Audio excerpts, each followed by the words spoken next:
혹시 들리시는 분은 메시지 하나 남겨주시면 감사하겠습니다. 예, 고맙습니다.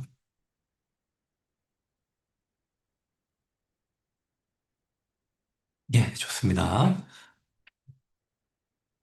자, 안내 드린 것처럼, 질문란에, 아까 오전에, 개념 정리할 때, 추가로 첨언해 주신 것 같아요. 보겠습니다. 예. 예, 그쵸. 예, 요렇게 정의하셔도 전혀 문제 없습니다. 말씀드린 것처럼 일부, 고의성, 의도성을 가지고 구분하는 분들이 계시다라고 말씀을 드렸는데요. 사실 그 개인정보보호 법상에서는 유출이라는 용어만을 정의하고 있습니다.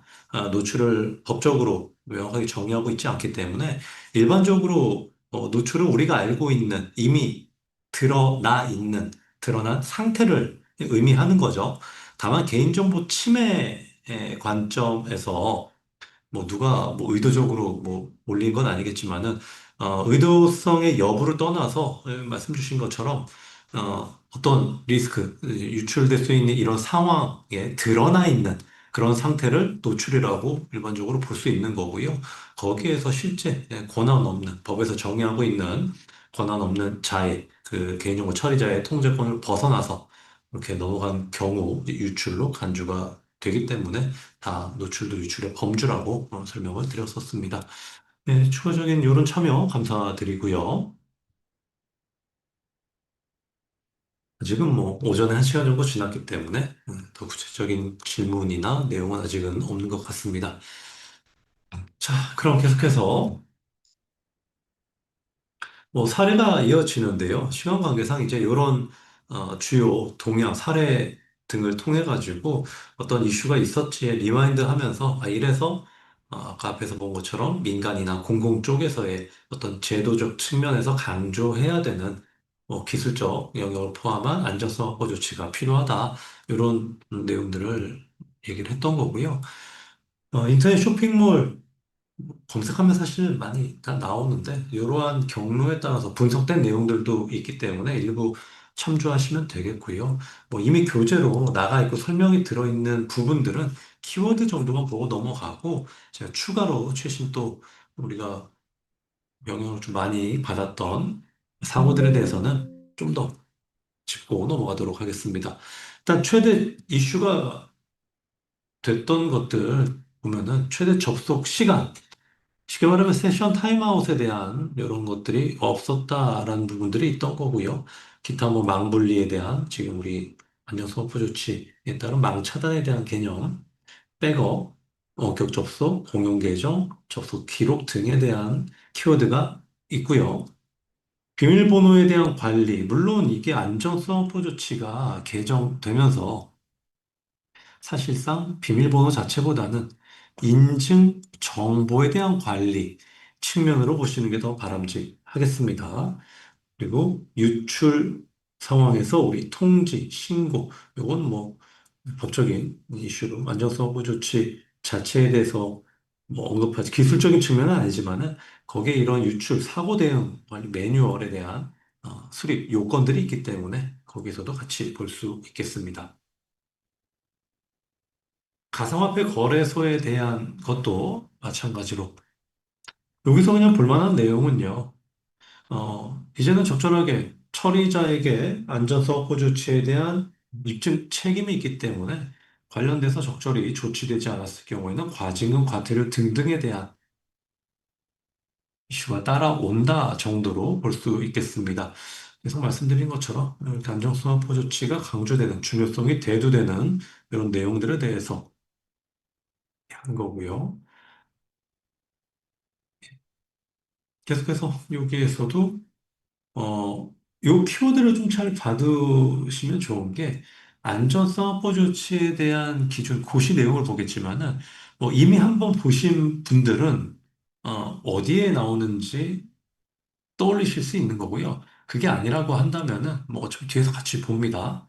보통은 안전성 확보 조치에 이두 가지가 나옵니다. 첫 번째는 IP 주소 등으로 통제해야 되는 거라 그 트래픽에 대해 가지고 문제는 없는지에 대해서 분석하도록 하고 있어요. 그래서 보통 보실 때는 요 앞부분에 대한 IP 등에 대한 통제에 대해서만 기억을 하시고 다음에 있는 내용을 좀 간과하시는 경우들이 있는데 그에 대한 키워드가 나왔다고 보시면 되고 기타 암호화나 백신 관리 등에 대한 것.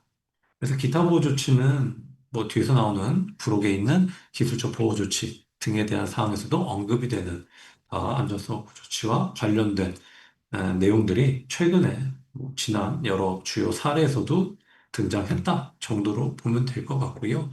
엠번방에 대해서도 워낙 많이 알려진 거니까는 과거에 이런 사례들은 교재에 있는 걸로 참조하고 넘어간다라고 했습니다. IoT 기기 마찬가지입니다.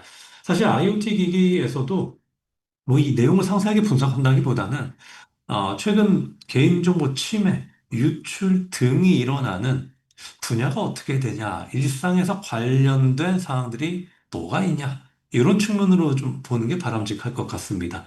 예시라기보다는 실제 요 사례는 반려동물에 대한 목적으로, 관리 목적으로 IP 카메라 뭐 등등을 구매하시는 분들이 많은데, 실질적으로는 어때요? 홈 IoT라고도 흔히 얘기를 하는데, 이러한 사생활, 집에서 하다못해 그 현관, 컨트롤러 등에 카메라 있는 것도 다 이제 포스트잇 붙여가지고 아예 못 보게 한다던가 하다못해 로봇 청소기, 센서, 그다음에 카메라 달려가지고 하는 것도 다 정보가 밖으로 나가기 때문에 목욕도 집에서 마음대로 함부로 하고 돌아다니기도 어렵죠. 그래서 이런 부분들 잘 사용 안 하게 되는 뭐 이런 것도 이제 불안감 때문에 그런 거죠. 이러한 취약점 등에 따른 홈에서도 사생활 또 아니면 노출 등에 대한 이슈가 생기는 거고요. 기타 기술적인 보호 조치를 위반했을 때 접속 기록이나 내부 관리 계획 비밀번호 등등 등에 대한 이런 것들을 통해서 결국에는 실제 과태료 처분 사례들이 증가하고 있기 때문에 우리는 더 주의를 기울여야 된다. 이렇게 볼 수 있겠습니다. 마찬가지가 되겠고요. 그래서 교재에 따로 없지만은 우리가 작년부터 해서 워낙 말이 많았던 통신사 SKT, LG 플러스 KT에 대한 사례와 쿠팡에 대한 이슈가 있었잖아요. 거기에 대해서 또 안전 서버 조치와 관련된 주요 내용들 몇 개 키워드 보고 넘어가도록 하겠습니다. 텔레콤에 대해서 일단 SKT가 먼저였죠. 사실상 복합적입니다. 안전 서버 조치 안에서 무작정 기술적인 것만을 얘기할 수는 없어요. 2021년 뭐 최초 침투 마찬가지로 분석된 이런 내용들 다룰 때 시스템 관리망에서 코어망까지 넘어가게 될 때 사실상 요건 관리적 측면에 대한 이런 이슈들도 뭐 선제됐었다라고 보는 거죠. 왜 그러면 이 당시에 그 시스템 관리망과 코어망은 CISO 분의 이 관리 영역이 아니었었다라고 하죠. 그래서 고객 관리망과 업무 관리망에 이제 한정돼서 하다 보니까 이 업무 롤, 스코프에 대한 이슈는 이제 관리적인 측면에서 먼저 보게 될 겁니다. 그리고 뭐 기술적으로 뭐 본다라고 하면은 SKT 임시 서버에 그 암호 해제해 놓은 개인 정보가 사실 좀 수두룩했다라고 얘기하고 있죠. 이 개발 편의성 때문에 사실 이런 경우들이 종종 있는 것 같은데 그렇기 때문에 전체 자산에 대한 그 조사가 좀 필요하고 거기에 관리적인 측면, 정책 요건에 따라서 그 기술적인 보호 조치를 취할 필요가 있다. 이렇게 또 연결이 되는 거죠. 시사점으로 본다라고 하는 걸 보고요. LG U 플러스 같은 경우에는 뭐 결국엔 돈 쓴다고 다 되는 건 아니다. 즉 솔루션 도입해서 쓴다 할지라도 그걸 관리하는 건 결국엔 사람이기 때문에 이거 제대로 관리하지 못할 경우에는 그 또한 홀이 될 수 있다. 또 다른 말로 하면 뒤에 또 언급이 되겠지만은 사실 글로벌 또 최근 추세에 따르면은 벤더사 이슈가 굉장히 큽니다. 위주 기준으로는 뭐 절반 이상이 이런 유출 사고 분석을 해봤더니 벤더사에 대한 이런 이슈들로 뭔가 취약점을 타고 들어가서 유출이 발생한다던가 이런 사례들이 많이 보고되고 있고요. 뭐 KT 같은 경우에는 뭐 정상 펜토쉘, 뭐 집이나 보통 사무실에서 신호 약할 때 사용하는 소형 기지국 얘기하는 거잖아요.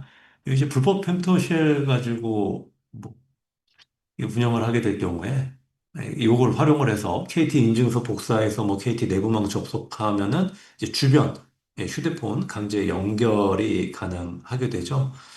뭐 그래서 이게 뭐 국가배우의 뭐 해커 수행이냐 아니냐 뭐 이런 얘기들도 많이 나온 통신 3사 전반에 걸쳐서 좀 이슈들이 있었었고요. 아무래도 이제 좀 싫어는 하시지만 하지만 대체제가 없다고 해야 되나요? 뭐 그러다 보니까 여전히 많이 쓰고 계시는 것 같아요. 쿠팡 사태가 계속 꼬리를 물고 있죠. 말은 뭐 중국인으로 추정되는 이제 전직 내부 직원 이슈인데 사실 3만 3천, 아니, 그러니까 3,370만 개에 달하는 회원들에 대한 정보가 대량으로 유출된 게 사실 문제였었죠. 뭐 사실상 이 기사가 나왔을 때까지만 해도 일단 국가정보원이랑 쿠팡에서 공통적으로 말하는 거는 일단 이게 수집된 요 이미징 떠놓은 요 자료를 받았다라는 건 동일하긴 한데 그러다 보니까 이미징 절차 무결성이 확보된 게 맞냐에 대한 좀 논란은 계속 있죠. 하다못해 이 인증서 개발한 담당자인데 진짜 이 쿠팡 백에 저거 아무런 그런 거 없이 뭐 폐기라던가 이런 시도 이런 거 없이 그냥 버렸을까 뭐 이런 하도 뭐 의문이라던가 이런 것들이 많긴 하지만은 뭐 이거 외에도 또 여러 가지 이슈들이 있었죠. 쿠팡 같은 경우에는 그 산재에 대한 이 처리 때문에 뭐 말이 많았잖아요. 물류라던가 이쪽 부분. 그래서 산재 동선 추적을 위해서 그 CCTV 이 동선 추적 목적 사실 외로 이용한 이런 부분들이 있었는데, 뭐 노조 같은 경우에는 뭐 빈소 찾아가기 위해서 주소 문의했지만은 뭐 거절했었죠. 개인정보 이슈로. 하지만은 우리 이미 개인정보보호법 교육을 다 끝내신 분들 다시 리마인드가 되셨겠지만은 개인정보보호법은 살아있는 자연인 생존이라는 키워드를 가지고 적용 대상이 정되어 있습니다. 거기 있는 뭐 유가족 정보를 식별할 수 있는 가능성 때문에 또 주의를 기울여야 되는 부분이 있지만은 그래서 법 적용 대상을 좀 잘못 적용해서 뭐 의도성이 있고 없고 뭐 이런 것까지는 잘 모르겠지만 실제 그 조직에서도 그런 법적인 이런 이슈를 가지고 좀 잘못 오용하는 경우들도 있기 때문에 그럼 우리 조직에서는 이러한 관리적 기술적 측면을 두고 봤을 때 우리 안전성 확보 조치 측면에서 어떻게 적용돼야 되느냐 이런 것들을 좀 고민할 수가 있겠고요. 이것도 좀 많이 있었죠. 원격 접속 시스템, 행안부가 재택근무를 위해서 사용하는 이 오나라 시스템에 접속해서 자료를 열람하게 된 이런 이슈들도 있었습니다. 그래서 보통 이제 오나라 시스템 같은 경우에는 뭐 파기나 금전적인 회원들에 대한 뭐 이런 걸 노렸다기보다는 국가배우 해커로 보는 경우들이 좀 더 많은 것 같고요.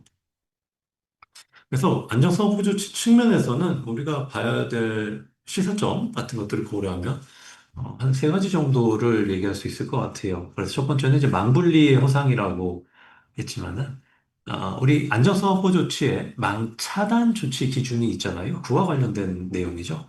불법적 이런 접근을 통해서 망 차단이 적절하게 이루어지지 않았을 경우에 어디까지 들어갈 수 있느냐에 대한 이슈이기 때문에 물리적으로 또는 논리적으로 망불리한 것만으로는 안전하지 않다. 두 번째는 뭐 유령 자산이라고 했지만은 아까 우리가 했던 개발 편의성 때문에 별도의 암호화라던가 분리보관 안전하게 하지 않는 경우들 뭐 그런 경우들도 결국엔 보면은 식별되지 않는 그 통제 대상이 있을 때 그런 일이 발생하기 쉽죠. 그래서 ISMS 등 이제 심사에서도 그렇지만은 이 통제해야 되는 정보 자산에 대한 이 완전성을 식별하기 위해서 자산 목록을 우리가 관리를 하는 거고요. 세 번째는 이제 내부자 통제가 부자더라. 그래서 보통 심사나 아니면 실태 점검이나 평가를 진행하게 될 경우에 그런 경우들이 많이 있습니다.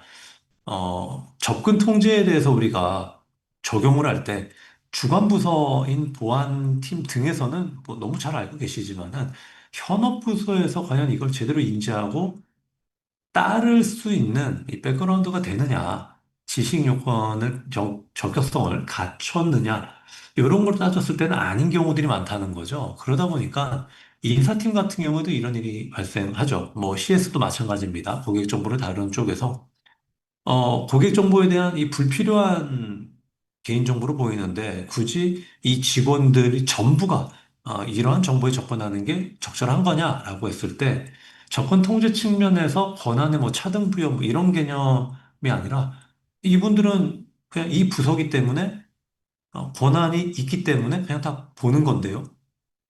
라는 답변을 하는 경우들이 종종 있죠. 그러니까 당연히 해당 부서에 정상적으로 권한을 부여받은 분들이라 할지라도 업무 필요성의 원칙, 즉 최소의 접근, 권한 부여에 대한 원칙 등을 고려했을 때 차등 부여가 필요하고 가능하다라고 한다면은 그렇게 하라는 거죠.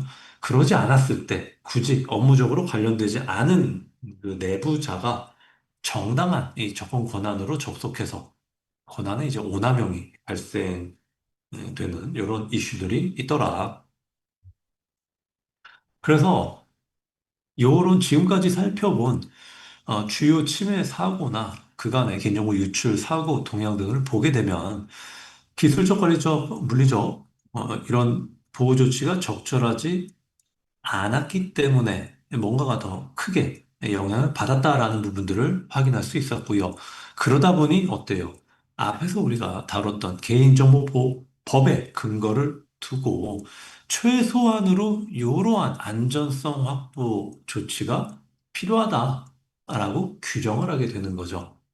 비록 메인은 개인정보보호법, 즉 영향평가의 법적 근거가 있는 개보법이 되겠지만은 기타 정보보호나 개인정보보호와 관련된 특별법 등에서 정의하고 있는 이 관련된 유사한 기준들도 있다라는 거죠. 그래서 몇몇 이름되면 알 법한 이 주요 감독 규정이나 보호 조치 등등이 있긴 합니다. 사실 대동소이하지만 특정 영역에 대해서 조금 더 강조하거나 뎁스 있게 다루고 있는 부분들도 있죠. 물론 재개정 동향을 따라가다 보면요. 이게 강화가 된 건지 완화가 된 건지 애매한 부분들도 보입니다. 근데 물론 내용을 잘 보다 보면요. 기존에 통제하고 있던 것들이 언급되지 않는다고 해서 안 해도 돼. 이런 개념은 아니죠. 아까 또 오전에도 말씀드린 것처럼 개인정보 처리자에게 이러한 안전성 확보 조치 등에 대한 이 적절성에 대한 입증 책임을 부여하고 있는 추세로 대부분 다 바뀌고 있잖아요. 정보주체의 권리 보장 강화 측면에서. 그렇기 때문에 뭐 예시로 들 수 있을 만한 건 요 전자금융 감독 규정에도 우리가 예전에 많이 보던 557 규정이라던가 369, 12에 대한 개인정보 보호, 직급별 교육 시간에 대한 이런 부분들이 강제해서 아예 빠졌잖아요. 예전에는 명확하게 명시하고 있었는데 지금은 강제하고 있지 않기 때문에 뭐 안 해도 되나? 라고 생각할 수 있지만은 그렇게 강제하지 않는 것뿐인 거지. 그런 거에 준하도록 조직이 필요로 한 대로 금융권이라고 해서 뭐 은행, 카드, 신용정보 등등등 약간씩의 차이는 있기 때문에 적절한 수준으로 정해서 하고 궁극적인 책임은 처리자에게, 조직에게 부여된다라는 이런 취지로 바뀌고 있다라는 거 정도 살펴볼 수 있겠습니다. 그래서 이러한 특별법 등에 따라 가지고 다양하게 보호 조치를 언급하고 있지만 이런 것들은 다 최소한의 요건으로 강제하고 있는 부분들로 조직의 상황에 맞춰서 좀 더 깊게 들어가야 되는 경우들이 분명히 있을 겁니다. 그중에 우리는 개인정보보호법에 따른 안전성 확보 조치 기준에 대해서 좀 더 깊게 살펴볼 거고요.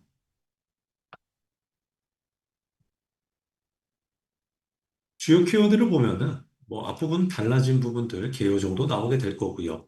내부 관리 계획, 접근 권한, 접근 통제 등등이 있습니다. 뭐 뒤에도 계속해서 이어져서 나오겠지만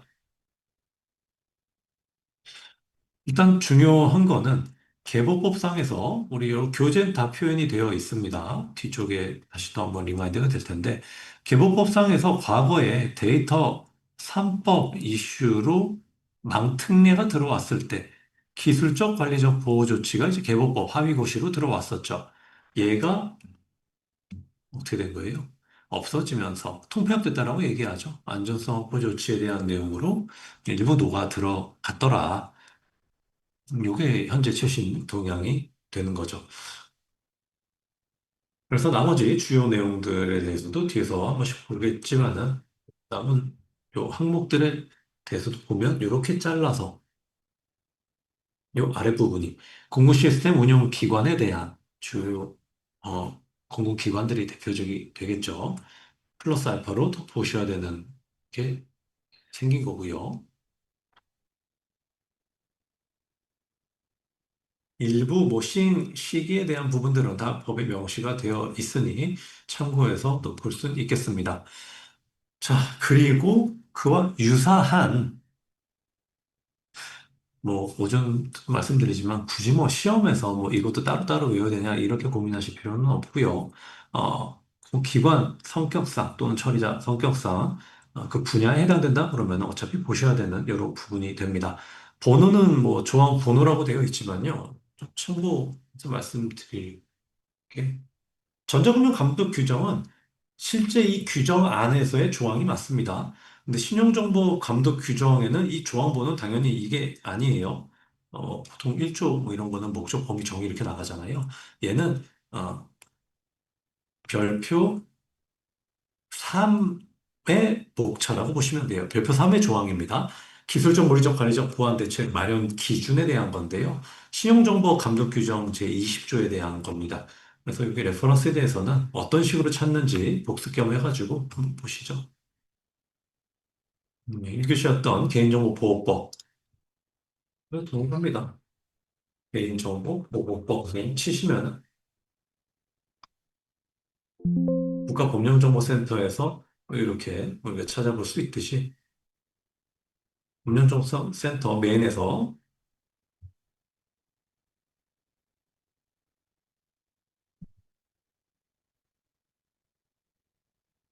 전자금융 거래법이니까 여기서 바로 나오지는 않고 그냥 검색어 치셔도 바로 연결은 됩니다. 그렇죠? 아니면 여기서 그냥 법제처 국가법령정보센터에서 하실 분들은 전자금융 거래법에서 법령 체계도상에서 추가 행정규칙을 타고 가셔도 상관없습니다. 그래서 여기에서 12조 단말기 보호 대책부터 각 조항에 대한 요 12조부터 17조까지 홈페이지 등 공개형 웹서버 관리 대책까지 레퍼런스가 달려 있는 거고요.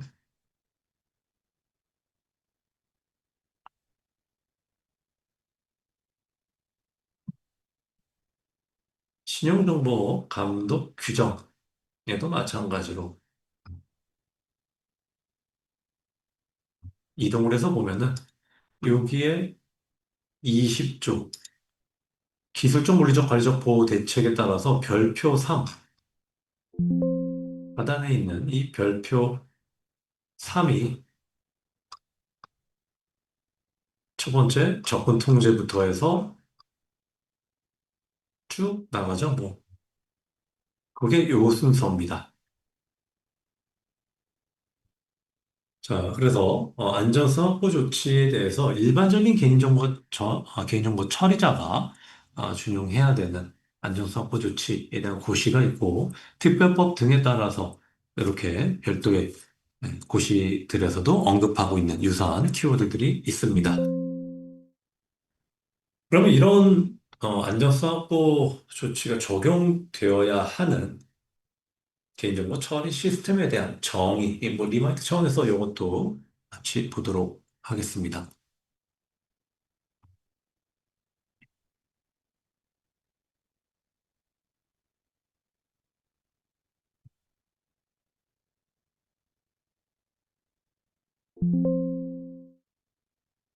자, 이 세 개는 구분하셔야 되죠.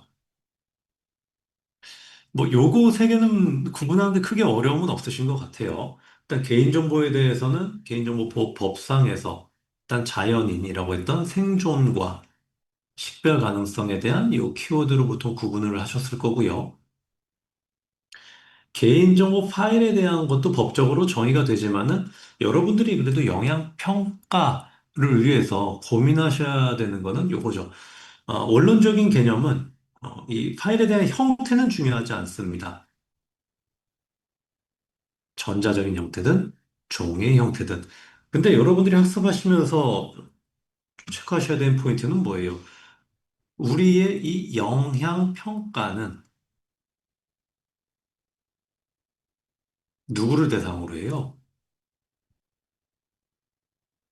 공공기관 하면서 개인정보 파일 5만, 50만, 100만에 대한 이 요건들을 33조에서 33조에 근거해가지고 다루고 있잖아요. 이때 이 파일에 대한 요건은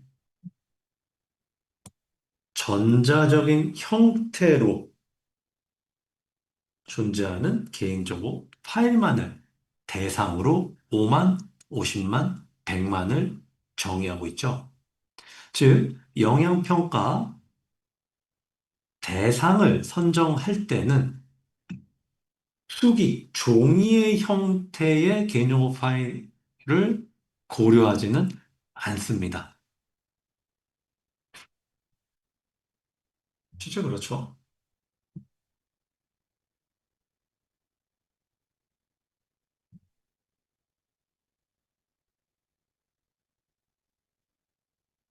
33조에 따라서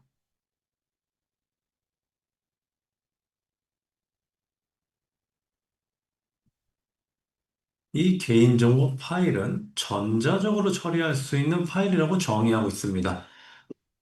자, 그럼 이게 왜 여러분들이 좀 헷갈려 하시게 되냐면은 이 대상을 선정하는 거는 전자적으로 처리하는 건데 그럼 그렇게 해서 5만, 50만, 100만에 따라 선정되고 나면 실제 영향 평가를 할 거잖아요.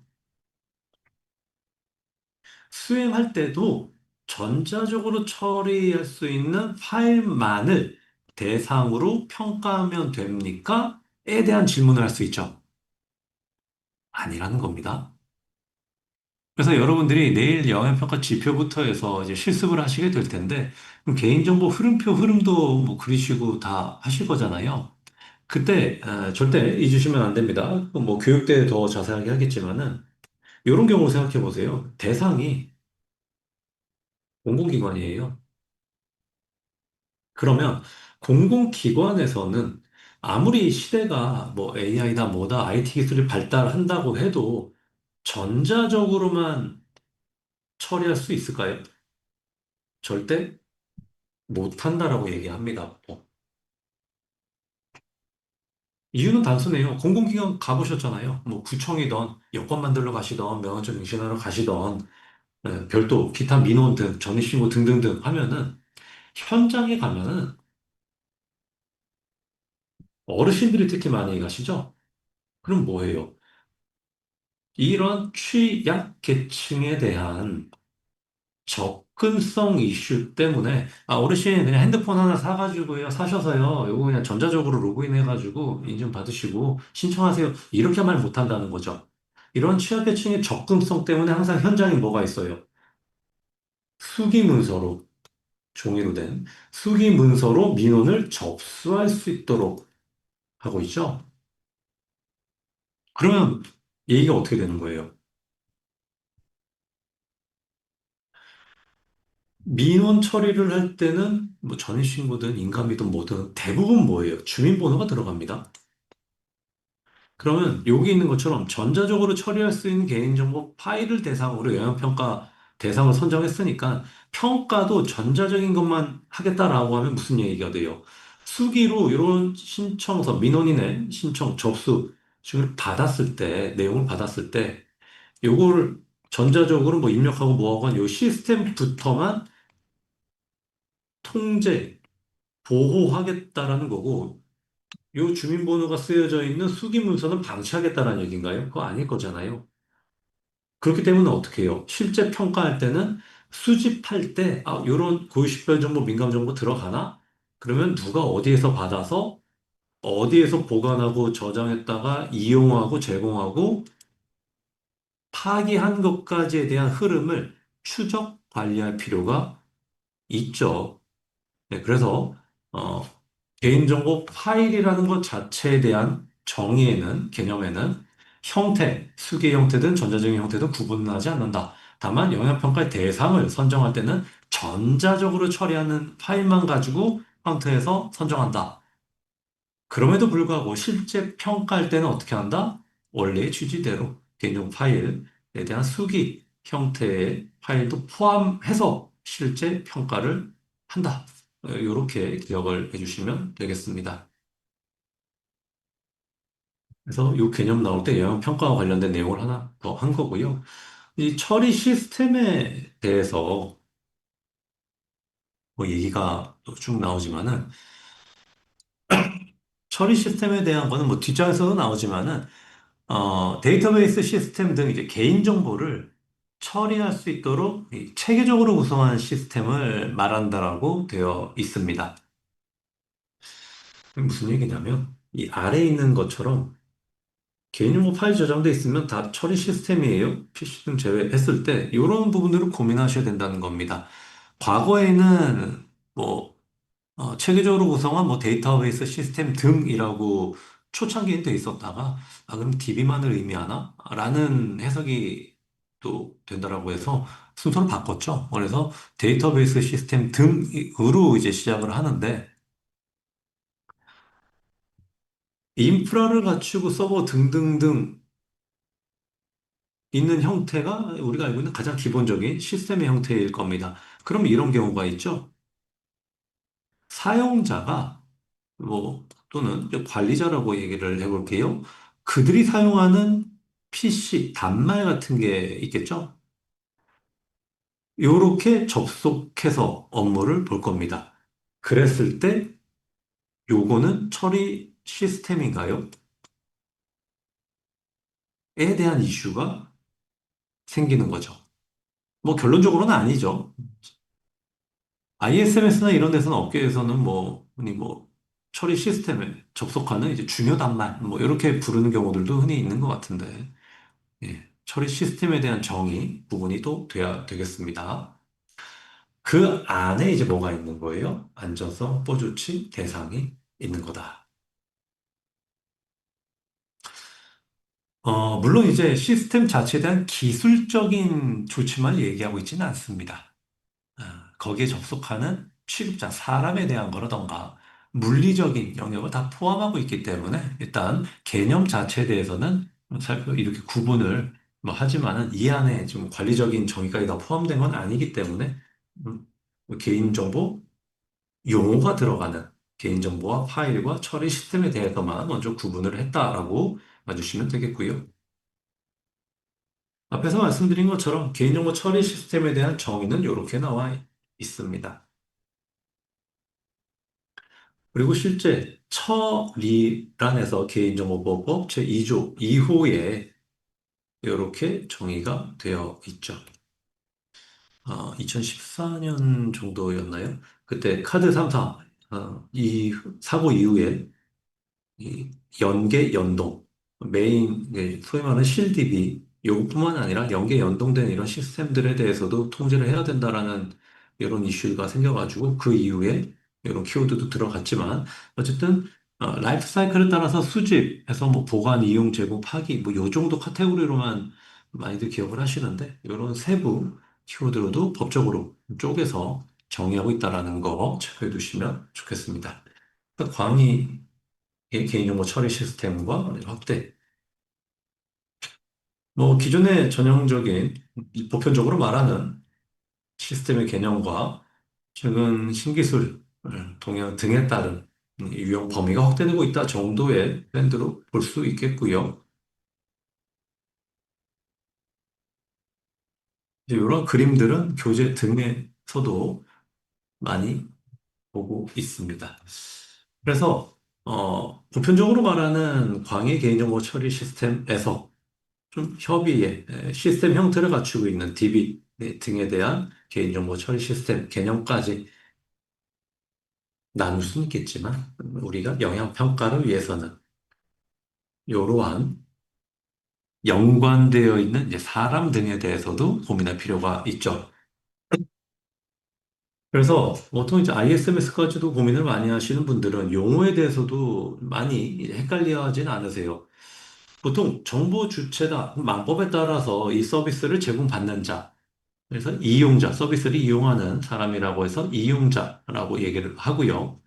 개인정보 취급자는, 이거 정보 주체 같은 경우에 이 이용자는 조직 외부에 있다라고 흔히 얘기하죠. 근데 이 취급자는 조직 내부에서 민원 상담이라던가 뭐 이런 거 하시는 분들이잖아요. 그러다 보니까는 보통 이렇게 구분을 하죠. 이 이용자, 다른 말로 뭐 회원이라고도 부른다고 치면 이들이 사용하는 계정, 아이디는 뭐라고 불러요?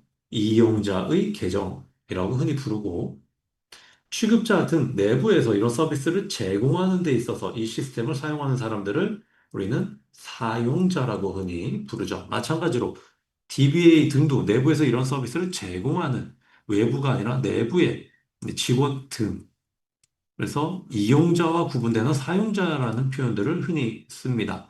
그래서 이들이 시스템에 접근하기 위해 사용하는 계정은 사용자의 아이디, 사용자의 계정이라고 불러서 이용자의 계정과 사용자의 계정을 일단 구분을 해야 모두 볼 수 있어요.